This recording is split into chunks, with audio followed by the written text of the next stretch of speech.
El amanecer del 1 de julio de 2026 se presentó despejado y frío sobre la comuna suiza de Econ. Una mañana alpina de esas que transforman incluso un funeral en una postal. A las 8 de la mañana, el prado contiguo al seminario de la Fraternidad San Pío X ya no se llenaba por docenas ni por centenares, sino por más de 1000 clérigos vestidos con sotanas y sobrepellices. Detrás de ellos, extendiéndose por la hierba hacia la línea de los árboles, unos 15.000 fieles laicos completaban la escena. Muchos llevaban gorras de béisbol blancas, distribuidas gratuitamente en la entrada, impresas con las palabras Econ 2026. Desde la distancia, la multitud parecía nieve que se hubiera asentado en la ladera en lugar de en las montañas del fondo. Nadie en ese prado creía estar presenciando un funeral. Casi todos creían estar presenciando una resurrección. Se equivocaban en una cosa y acertaban en otra. Lo que ocurrió esa mañana cambiaría algo de forma permanente, pero no sería una resurrección, sería una ruptura. La herida interna más profunda que la Iglesia Católica se ha infligido a sí misma desde 1988, causada por la misma fraternidad frente a las mismas montañas, 38 años casi en la misma estación. El hombre en el centro de la tormenta no estaba presente en Econ ese día. Se encontraba a más de 400 millas de distancia, en Roma, donde había pasado la mayor parte de un mes intentando evitar exactamente lo que ahora se desarrollaba en ese prado. Su nombre era Robert Francis Prevost. El mundo lo conocía como el Papa León XIV, el primer estadounidense elegido para la cátedra de Pedro. A menos de 2 años completos de su ministerio, era un pontífice que había construido toda su identidad pública en torno a una sola palabra: unidad. En la mañana del 1 de julio de 2026, esa palabra estaba a punto de ser probada de una manera para la que nadie en el Vaticano se había preparado por completo. No porque la amenaza fuera nueva, sino porque este papa en particular había pasado semanas intentando, con visible sinceridad, encontrar una salida mediante el diálogo. Para entender por qué un grupo de sacerdotes católicos tradicionalistas desafiaría a un papa que les rogaba activamente que no lo hicieran, hay que retroceder casi 4 décadas hasta otra mañana de montaña en la misma pequeña comuna suiza. En 1988, un arzobispo francés llamado Marcel Lefebvre se paró en ese mismo prado e hizo lo que a ningún obispo se le permite hacer sin la autorización directa del papa. Consagró a 4 hombres como obispos de su propia elección sin un mandato de Roma. Lefebvre había fundado la Fraternidad San Pío X 2 décadas antes, en los años inmediatamente posteriores al Concilio Vaticano II, como un refugio para sacerdotes y laicos que creían que las reformas del concilio habían alejado a la Iglesia de su propia tradición. El concilio, celebrado entre 1962 y 1965,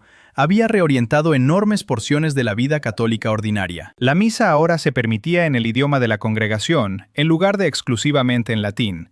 La Iglesia adoptó formalmente un nuevo lenguaje en torno a la libertad religiosa y su relación con otras denominaciones cristianas y otras fes, y la liturgia misma fue reformada de modo que los sacerdotes, por primera vez en siglos, generalmente miraban hacia el pueblo en lugar de hacia el altar.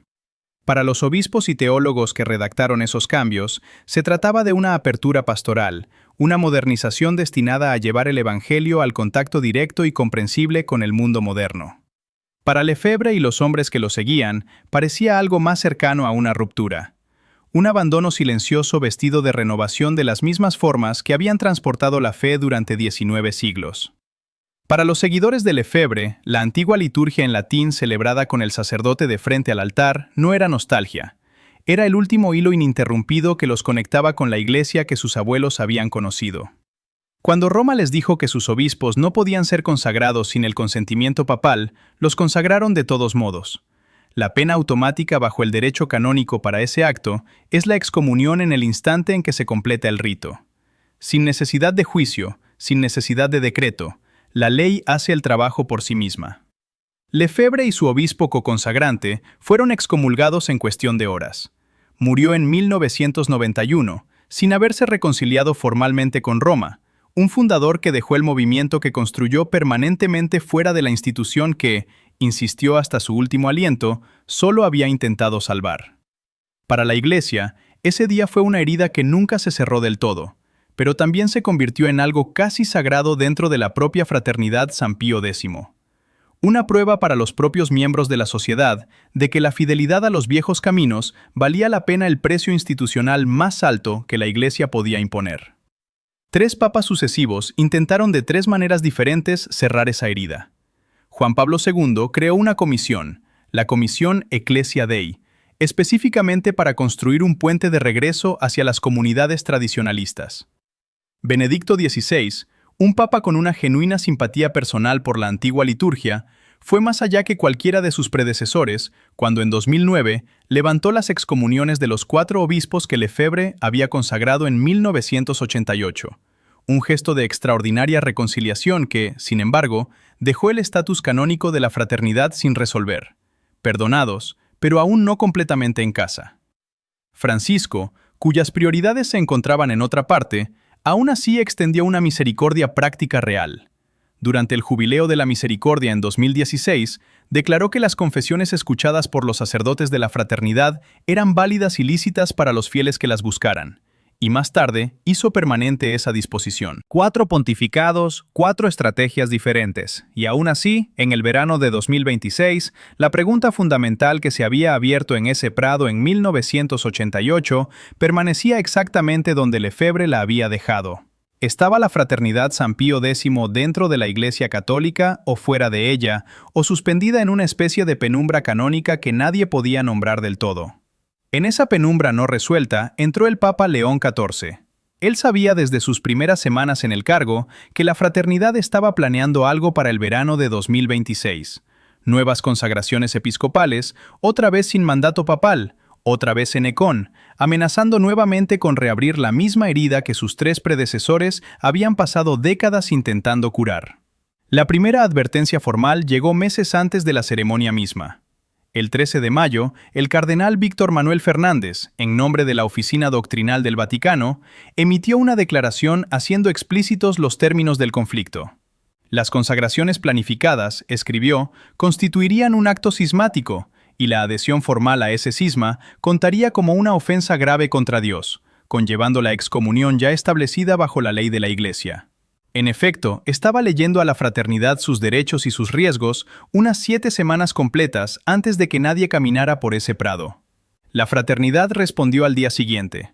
El 14 de mayo, la fraternidad San Pío X publicó lo que llamó una declaración de fe católica, describiendo el documento como contenedor del mínimo necesario para permanecer en comunión con la Iglesia Católica, mientras que en el mismo aliento reiteraba cada una de sus antiguas críticas a la Iglesia posterior al Vaticano II.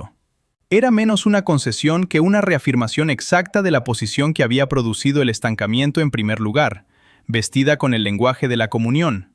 2 campos, cada uno insistiendo en que eran ellos los que protegían la unidad, se movían de manera constante e invisible hacia una colisión que ninguno afirmaba en voz alta desear. Luego, el 16 de junio, al hablar informalmente con periodistas en Castel Gandolfo, la residencia papal de verano a las afueras de Roma, se le preguntó directamente a León XIV sobre la crisis que se avecinaba. No fingió que el peligro no fuera real. Ya se estaba preparando un llamamiento final a la fraternidad, dijo, pero la decisión de seguir adelante con las consagraciones seguía siendo, en sus palabras, la elección de ellos. Luego añadió una frase que le sería citada semanas después. Si toman esa decisión, lo siento, pero debemos seguir adelante. No era una amenaza. Sonó para quienes lo escucharon más como un duelo que llegaba antes de tiempo. Un papa nombrando una herida antes de que fuera infligida, porque ya sospechaba que venía. 13 días después, el 29 de junio, con la ceremonia a solo 2 días de distancia, León XIV hizo su movimiento final y más directo. Publicó una carta personal dirigida al superior general de la fraternidad, el reverendo Davide Pagliarani, y por extensión a cada obispo, sacerdote, seminarista y laico conectado con la fraternidad San Pío X. El llamamiento no estaba escrito en el frío lenguaje del derecho canónico. Estaba escrito casi como una súplica de un hombre de iglesia a otro. Por favor, den marcha atrás, escribió León XIV. Advirtió que el acto cismático que estaban a punto de emprender privaría a los fieles de lo que llamó la recepción lícita, y en algunos casos incluso válida, de los sacramentos. Los mismos sacramentos, señaló, que esos mismos fieles amaban y buscaban para su propia santificación. Era, en esencia, un papa estadounidense diciéndole a una fraternidad tradicionalista de fundación francesa, en el lenguaje más claro a su disposición, que lo mismo que creían que salvaría a su pueblo, era lo que más probablemente lo heriría. La carta no funcionó. 2 días después, la ceremonia siguió adelante exactamente como estaba planeada, empujando a la Iglesia al borde de un abismo institucional donde la obediencia ritualizada y la convicción histórica estaban a punto de chocar de frente. ¿Qué ocurre cuando el acto que se proclama como la salvación de la tradición es definido por la máxima autoridad terrenal como una ruptura total con la fe? Antes de que el rito propiamente dicho comenzara en el prado de Ecón, en el punto preciso de la liturgia donde ordinariamente se leería en voz alta un mandato papal válido ante la multitud congregada, un sacerdote asistente dio un paso al frente y leyó una declaración de naturaleza muy diferente. Una justificación dirigida no al Papa, sino más allá de él, a la historia misma. Desde el Concilio Vaticano II hasta el día de hoy, declaraba el comunicado, las autoridades de la Iglesia habían estado animadas por un espíritu contrario al de la fe. Aquello supuso un rechazo frontal, no solo a la autoridad de León XIV en ese momento específico, sino a 6 décadas de autocomprensión de la Iglesia moderna, pronunciado en voz alta en el mismo espacio ritual donde se suponía que debía declararse la obediencia. Fue entonces cuando Davide Pagliarani se levantó para predicar. Su homilía se convirtió en el centro emocional de todo el día, y se construyó deliberadamente en torno a la inversión, tomando las acusaciones lanzadas contra la fraternidad y devolviendo cada una de ellas a la Iglesia que las formulaba. «Se nos acusa de no amar al Papa», dijo a la multitud hablando en francés. Es precisamente porque amamos al Papa como vicario de Cristo, por lo que no queremos ver al Papa humillado más al lado de falsos sacerdotes que representan a falsas religiones. Desestimó el llamamiento personal de León XIV, calificándolo de falso dilema, una elección forzada, argumentó, entre la visión de la fe que tenía la fraternidad y su continua adhesión a la Iglesia, como si esas dos cosas tuvieran que ser enemigas. Y en una línea que provocó una reacción visible entre el clero situado cerca de él, Pagliarani pidió algo que ningún proceso de reconciliación había considerado jamás seriamente: la canonización del propio Lefebvre, el fundador excomulgado que había muerto fuera de la plena comunión con Roma en 1991. Era menos una petición que una señal, una declaración de que, en la contabilidad interna de la fraternidad, el hombre que Roma seguía considerando autor de un cisma era para ellos un candidato a la santidad. En otro momento de sus observaciones, Pagliarani fue aún más lejos al afirmar que Dios les pedía ahora ser tratados como rebeldes. Los 2 obispos que realizaron las consagraciones reales no eran extraños a este tipo particular de desafío. Alfonso de Galarreta dirigió el rito asistido por Bernard Felé, los 2 miembros supervivientes de los 4 obispos originales que el propio Lefebvre había consagrado en 1988, los mismos 2 hombres cuyas excomuniones había levantado Benedicto XVI en aquel emblemático acto de misericordia 17 años antes. Para Galarreta en particular, el 1 de julio de 2026 conllevaba un peso extraño y casi circular. Era un sacerdote joven elevado al episcopado por las propias manos de Lefebvre en 1988, excomulgado por ello, absuelto de esa excomunión por un papa que quería traerlo a casa, y ahora, 38 años después, de pie en el mismo prado, incurriendo en la misma pena por segunda vez, esta vez por consagrar él mismo a la siguiente generación de obispos. Más allá de los argumentos teológicos de cada lado, el hecho biográfico de un obispo 2 veces excomulgado, liderando la ceremonia, decía mucho sobre la poca distancia que realmente se había recorrido en casi 4 décadas de diálogo.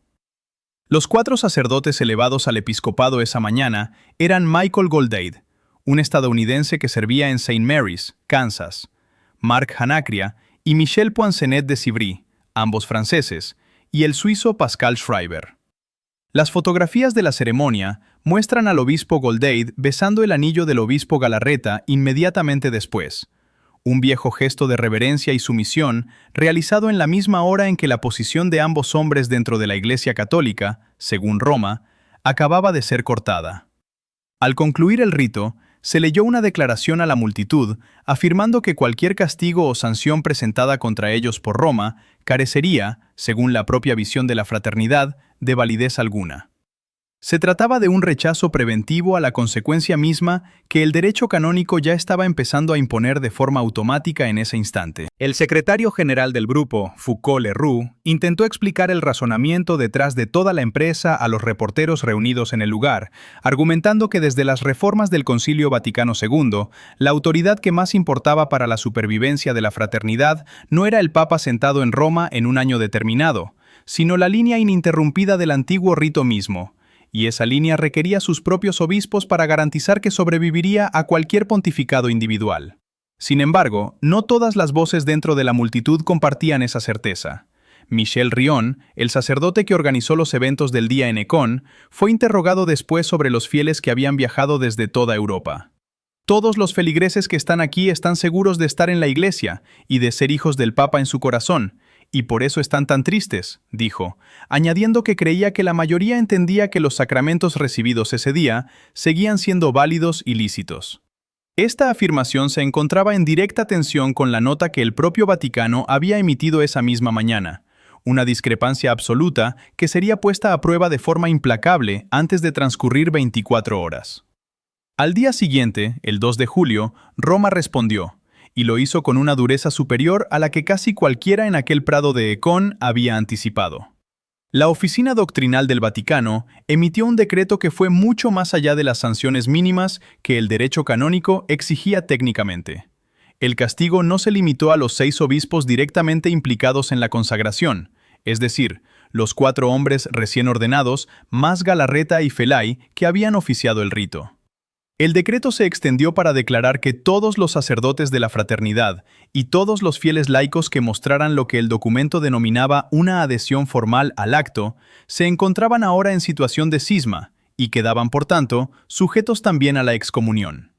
En lo que diversos medios de comunicación describieron como su disposición más impactante, el decreto emitido por el Dicasterio para la Doctrina de la Fe, y que llevaba la firma del cardenal Fernández, fue más lejos que la mera declaración de cisma al estipular que los sacramentos de la penitencia y el matrimonio, celebrados dentro de la fraternidad a partir de ese momento, serían considerados inválidos y no meramente ilícitos. Esta es una distinción que posee un peso práctico enorme para la vida católica ordinaria. Un sacramento ilícito es aquel que se realiza sin el permiso adecuado, pero que sigue siendo espiritualmente real. Uno inválido, en la propia teología de la Iglesia, sencillamente no ocurre. Un matrimonio presenciado por un sacerdote de la fraternidad San Pío X bajo este decreto no sería, a los ojos de Roma, un matrimonio en absoluto. El decreto cerraba dirigiéndose directamente a los aproximadamente 600.000 católicos laicos que la fraternidad cuenta en su comunidad global, advirtiéndoles claramente que no se adhirieran a lo que ahora llamaba formalmente el cisma de la fraternidad sacerdotal San Pío X. Algunos de esos fieles laicos comprendieron de inmediato y sin ambigüedades lo que el decreto significaba para ellos a nivel personal. Marc-André Mébiard, un laico adherente de la fraternidad que había ayudado a organizar el encuentro de Econ, lo expresó con la mayor claridad en los días posteriores al señalar que los miembros tendrían que escribir a su propio obispo diocesano y dejar de asistir a las capillas de la fraternidad, o de lo contrario, la pena se les aplicaría independientemente de su intención. Hoy estoy excomulgado, declaró a los reporteros, no como una demanda de simpatía, sino como una constatación llana del lugar en el que entendía que se encontraba. Se trataba, por su alcance, de una de las sanciones eclesiásticas más amplias emitidas por Roma contra un movimiento tradicionalista interno en la memoria reciente. No era una respuesta jurídica estrecha limitada a los 6 hombres que habían ejecutado físicamente el rito prohibido, sino una declaración que se extendía hacia toda la estructura de la fraternidad, sus sacerdotes y potencialmente su pueblo. Los canonistas no tardaron en advertir la complejidad oculta en ese alcance. La excomunión automática activada por una consagración episcopal ilícita es una penalización estrecha y bien establecida en el derecho canónico que recae sobre quienes consagran y quienes son consagrados. Extender consecuencias canónicas reales a los católicos laicos ordinarios que simplemente asisten a una misa de la fraternidad es una propuesta diferente y mucho más turbia con la que la Iglesia ya había lidiado en el pasado. Una aclaración de 1996 del Pontifical Consejo para los Textos Legislativos había establecido específicamente que la excomunión por cisma no se aplica automáticamente a quienes meramente asisten a las celebraciones de la fraternidad. Monseñor William King, un canonista consultado en los días posteriores, planteó el mismo punto al explicar que incurrir en esa pena requiere una adhesión consciente y deliberada a la negación de la autoridad del Papa, y no el simple hecho de presentarse a escuchar la misa en latín, porque es la liturgia con la que uno creció. En la práctica, eso significaba que dos católicos podían sentarse en el mismo banco de la misma capilla de la fraternidad un domingo y salir en dos estados canónicos completamente diferentes, dependiendo de nada visible a simple vista, sino únicamente de lo que cada uno creyera en su fuero interno sobre quién poseía la autoridad sobre su alma. Mientras las estructuras oficiales intentaban delimitar el impacto y los analistas desmenuzaban las líneas de resistencia legal, la firmeza de la postura de Roma, respaldada por la determinación del Papa de salvaguardar la unidad institucional frente a la fractura teológica, colocaba a miles de familias ante una encrucijada psicológica sin precedentes, justo antes de que el conflicto se trasladara de los despachos romanos a la realidad cotidiana de las diócesis de todo el mundo. Para la mayoría de los fieles sentados en aquel prado, ninguna de estas sutiles precisiones del derecho canónico era visible en ese instante.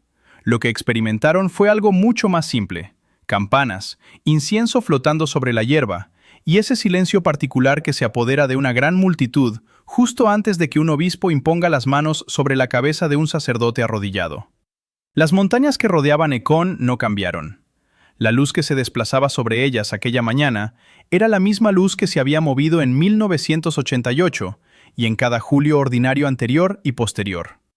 Resulta fácil, al observar cómo se desarrolla una crisis entre decretos, cartas y latín canónico, olvidar que para las 15.000 personas que estaban en ese campo, aquello era también simplemente su iglesia, la misa que siempre habían conocido, celebrada de la forma en que siempre se había celebrado para ellos, en una mañana que se veía, se sentía y sonaba exactamente igual a cualquier otra mañana en que se hubieran arrodillado sobre esa hierba.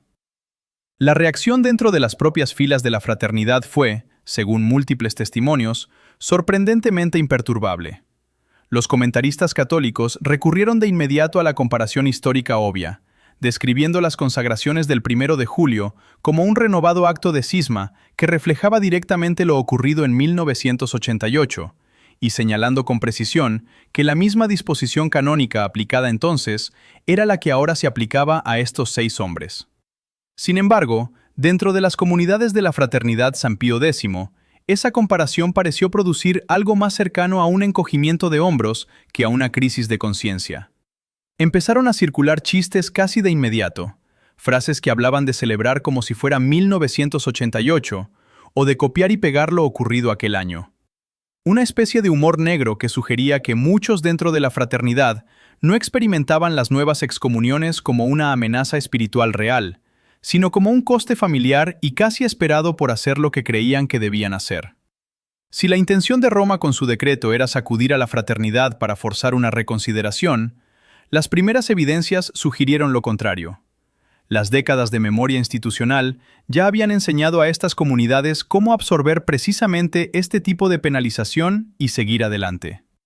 La respuesta de Pagliarani a Roma llegó al día siguiente, el 3 de julio, en una carta formal dirigida directamente al Papa León XIV. Fue, a su manera, el documento más revelador de toda la crisis, no porque abriera un nuevo terreno teológico, sino por lo que dejó fuera deliberadamente. Pagliarani rechazó el decreto del Vaticano de plano, calificando las sanciones de objetivamente injustas e inválidas. Recurrió a las Escrituras para enmarcar el agravio de la fraternidad, invocando la imagen del Evangelio de Lucas sobre un hijo que pide pan a su padre y recibe una piedra. En cambio, en el relato de Pagliarani, la fraternidad había pedido comprensión a Roma y había recibido condenación. Escribió que la tradición que la fraternidad había preservado pertenece a la Iglesia Nuestra Madre, pero añadió con amargura que en su lugar habían recibido un escorpión, extendiendo la metáfora bíblica un paso más hacia algo más cercano a la traición que a la mera decepción. Insistió en que la fraternidad no aceptaba las sanciones con espíritu de amargura o rebelión, enmarcando su desafío como un acto de fidelidad en lugar de rechazo, y afirmó claramente que la fraternidad no tenía intención de reemplazar a la Iglesia, sino únicamente de permanecer fiel a lo que entendía que la Iglesia era verdaderamente. Lo que la carta no contenía resultaba, a su manera, más atronador que lo que sí incluía. Pagliarani no hizo referencia alguna a la larga y paciente historia de diálogo que Roma había extendido hacia la fraternidad a lo largo de 4 pontificados distintos. Omitió la comisión Ecclesia Dei de Juan Pablo II, obvió la histórica decisión de Benedicto XVI en 2009 de levantar las excomuniones de 1988 y pasó por alto las disposiciones de Francisco que permitían reconocer como válidas sus confesiones. Y lo que es más llamativo, la carta no abordó directamente la súplica personal manuscrita de León XIV de 4 días antes, aquel llamamiento de «por favor, den marcha atrás», que el Papa había publicado específicamente para evitar este desenlace exacto, desnudando por completo la insalvable distancia que separaba a ambos mundos. La noticia del decreto viajó hacia el exterior desde Roma, a una velocidad mucho mayor que la de cualquier carta que Pagliarani pudiera escribir, y aterrizó de manera diferente en cada diócesis que tuvo que rendir cuentas ante ella.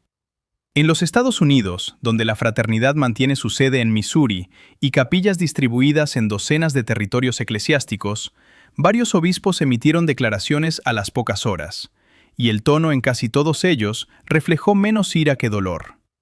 El obispo Johnston, cuya diócesis de Missouri incluye la sede estadounidense de la sociedad, calificó las ordenaciones ilícitas de desafortunadas y, de hecho, de una fuente de dolor.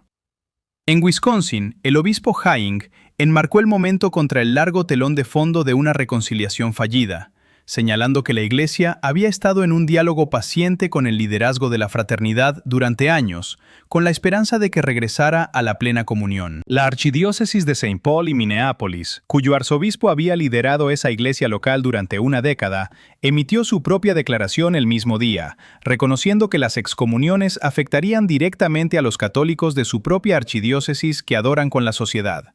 El obispo Lavallee, de Ogdensburg, Nueva York, añadió su propio llamamiento a la oración y a la unidad. Ninguna de estas declaraciones sonaba a triunfalismo. Sonaban a pastores describiendo una fractura que corría directamente a través de sus propias parroquias, familias que ahora podían encontrarse, sin haber realizado ningún acto dramático por su cuenta, de pie en el lado excomulgado de una línea que había sido trazada a 4.000 millas de distancia, en Roma. La escala de lo que ahora quedaba sin resolver es difícil de exagerar. La Fraternidad San Pío X no es una curiosidad marginal confinada a un solo pueblo alpino.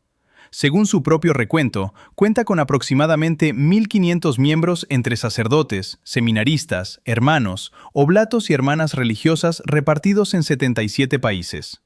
Se trata de parroquias en el medio oeste estadounidense y capillas en América Latina, seminarios que forman a la próxima generación de sacerdotes de la misa en latín, y comunidades laicas que, en algunos casos, han organizado toda su vida religiosa en torno a la fraternidad durante 2, 3 o a veces 4 generaciones.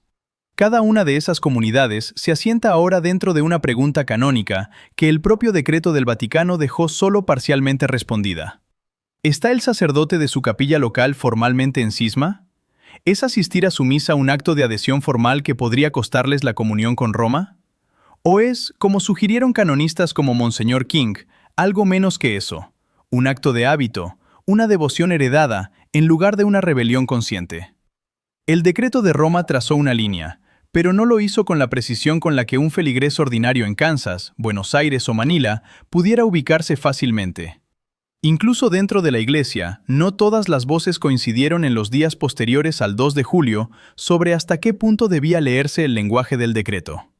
Algunos comentaristas católicos simpatizantes de la fraternidad rechazaron específicamente el marco del cardenal Fernández, argumentando que los propios documentos del Vaticano II sobre temas como la libertad religiosa eran genuinamente disputados en su significado, y que el concilio había insistido en que no estaba cambiando la enseñanza previa, incluso en pasajes que parecían a los lectores cuidadosos estar haciendo exactamente eso.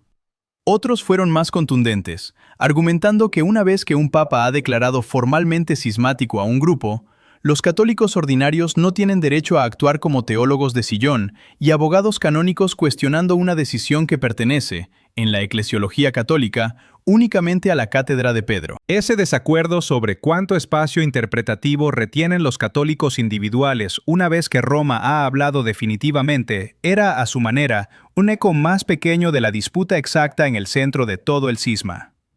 La historia ofrece un marco aleccionador sobre cuánto duran rupturas como esta una vez que se forman por completo. La Iglesia Católica Nacional Polaca se separó de Roma por disputas de propiedad y autoridad a finales del siglo XIX y sigue sin reconciliarse más de 120 años después. El movimiento viejo católico se separó por la infalibilidad papal en 1870 y nunca ha regresado. En la fractura más profunda de todas, el gran cisma entre Roma y las iglesias ortodoxas orientales se abrió en el año 1054 y permanece completamente sin sanar casi 10 siglos después. Solo la ruptura original de la fraternidad en 1988 ofrece un ejemplo real de curación parcial, e incluso eso tomó 21 años para producir el levantamiento de las excomuniones por parte de Benedicto XVI, y 38 años después, como han demostrado los acontecimientos de este julio, todavía no había producido una regularización canónica completa. Medido contra ese registro, un decreto emitido el 2 de julio de 2026 nunca iba a resolver nada para agosto. Las rupturas de este tipo históricamente no se curan en los ciclos de noticias, se curan, cuando se curan, a través de las generaciones. Los analistas católicos que examinaron la crisis siguieron dando vueltas a la misma pregunta subyacente que 4 papas a lo largo de casi 4 décadas nunca habían respondido por completo. ¿Por qué la reconciliación entre Roma y la fraternidad ha demostrado ser tan duraderamente imposible, incluso cuando los papas individuales claramente la querían? Parte de la respuesta es estructural. La objeción central de la sociedad nunca fue realmente sobre el idioma de la misa o los documentos específicos del Vaticano II. Era y sigue siendo sobre dónde reside la autoridad religiosa final, cuando el propio gobierno de un papa le parece al liderazgo de la fraternidad en tensión con lo que entienden como la tradición católica ininterrumpida. Esa es una pregunta que no tiene una solución canónica fácil, porque es una afirmación sobre la legitimidad misma, sobre si la obediencia a Roma se debe incondicionalmente o solo en la medida en que la propia enseñanza de Roma se mantenga anclada a lo que vino antes. Enmarcado de esa manera, ningún papa, por muy conciliador que sea, puede simplemente legislar para hacer desaparecer el desacuerdo. La brecha es teológica, no administrativa. Robert Prevost fue elegido en mayo de 2025 como el primer estadounidense en ocupar el cargo, y desde sus primeros comentarios públicos se apoyó una y otra vez en el lenguaje de la unidad. Un vocabulario de pastor, cuidadoso y deliberadamente unificador, en una iglesia que había pasado el pontificado precedente absorbiendo su propia cuota de discusiones internas. Nada en su primer año sugirió a un papa que buscara una confrontación con los tradicionalistas. Al contrario, el tono personal de su carta del 29 de junio, la voluntad de publicar una súplica que parecía más correspondencia privada que un decreto público, y la admisión en Castel Gandolfo de que la ruptura le dejaría afligido, apuntaban a un pontífice que entendía exactamente lo que estaba a punto de perderse, e intentó con un esfuerzo real evitar que sucediera. Ese es el peso más profundo que León XIV lleva ahora, a no del todo 2 años de un pontífice que comenzó con la unidad como su tema explícito. Heredó una mecha que venía ardiendo a velocidades variables desde 1988, e intentó apagarla personalmente a través de un reconocimiento público del peligro y mediante un llamamiento escrito directo e íntimo en el último momento posible. Nada de eso cambió el resultado en aquel prado, y cuando llegó el momento de responder al desafío con la consecuencia, su propio Vaticano eligió un decreto cuyo peso total, particularmente para los fieles laicos atrapados dentro de su lenguaje, la Iglesia misma no ha terminado de aclarar. Lo que ocurra a continuación permanece deliberadamente no resuelto. Nadie lo sabe aún. 4 pontificados intentaron 4 estrategias diferentes y se quedaron cortos de una resolución duradera. León XIV se convierte ahora en el 5º papa en heredar esta herida particular, con la diferencia de que, por primera vez, la fractura se ha reabierto tras una súplica personal y publicada por él mismo para exactamente lo contrario. La fraternidad no ofreció ningún camino hacia adelante en su carta, y el decreto de Roma no ofreció un calendario de revisión. 77 países llenos de sacerdotes y feligreses viven, hoy, dentro de un estatus canónico bajo el mismo cielo alpino y la misma luz que se desplaza sobre las montañas de Ecón, donde todo comenzó y donde todo permanece suspendido en la penumbra.